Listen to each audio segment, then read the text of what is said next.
The 16-year-old boy was attacked by 7 people at a Halloween party, and 2 days later he passed away from his injuries. This is the case of Preston Lord. Quick trigger warning that this video does involve the unaliving of a minor, and a quick disclaimer that I'm just a girl, I'm not a lawyer, and all this information is publicly available. Preston Lord was born on September 23, 2007, making him 16 years old at the time of this case. He was a student at Combs High School in Queen Creek, Arizona. He played basketball and golf. He loved his family and friends. He loved theme parks, the color orange, the Seattle Seahawks, and the Boston Celtics. He was a typical teen. He had just turned 16 years old. He was proud to show off his driver's license, and he was excited for homecoming. On October 28, 2023, Preston attended a Halloween party in Queen Creek. He was trying to leave the party and he found himself in the middle of a confrontation. According to court documents, the stealing of a gold chain from one of Preston's friends triggered the incident. A group of teens then ambushed Preston and his friends for what was described as a, quote, blitz-style gang-like attack, according to the Justice for Preston Lord website. Preston suffered severe blunt force injuries from the attack. He was taken to the hospital, but he passed away 2 days later, on October 30th, 2023. The medical examiner did rule his passing a homicide, which means officials were filled in and an investigation opened. In March of 2024, a grand jury indicted 7 suspects. 7.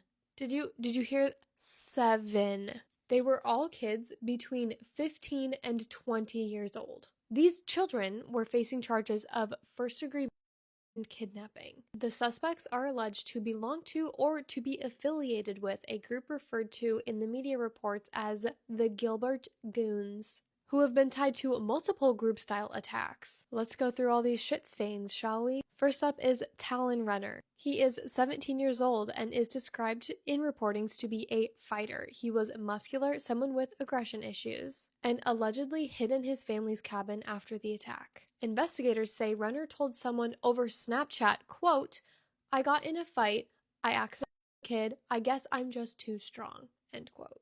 What a piece of shit. Next, we have Talon Vigil. He was 17 years old, and reports say that he admitted to the crime also on Snapchat, saying, quote, "I hit a kid, and the kid hit his head, and they kicked his head in the ground, and then I got word so I DK," end quote. The fact that they're all just talking about this on Snapchat, like it's no big deal. Like you didn't just beat another kid, and then he passed away from his injuries. Oh my god, it just gets worse. Next, we have William Owens Hines. He was 18 years old. He had multiple arrests prior to Preston's attack, including multiple aggravated assaults in 2022. Also, a drunk driving crash in 2023 that left another driver with a TBI, a traumatic brain injury. My god, why he wasn't locked up already, I have no idea. Next, we have Jacob Meissner, who was 17. He had juvenile court dispositions for other prior teen violence cases, so this was not his first rodeo. Dominic Turner was 20 years old. Because he was an adult, he was charged with first-degree kidnapping and aggravated robbery in relation to Preston's case. Taylor Sherman was 19 years old, also indicted in March of 2024 for first and kidnapping in relation to Preston's case. And lastly, but not least, we have Tristan Bailey, who was 18 years old and who is facing first degree and other charges. What a group of just fucking horrible people. The Gilbert Goons. Like, really? That's what you call yourself? Fucking losers. Owen William Hines ended up accepting a plea deal. He pleaded guilty to manslaughter and other charges, and in May of 2025 was sentenced to just 12 years in prison for the attack on Preston, plus an additional 5 years for an unrelated vehicular aggravated assault. But 12 years is not enough time, in my opinion. Adult crime, adult time. Put him behind bars for life.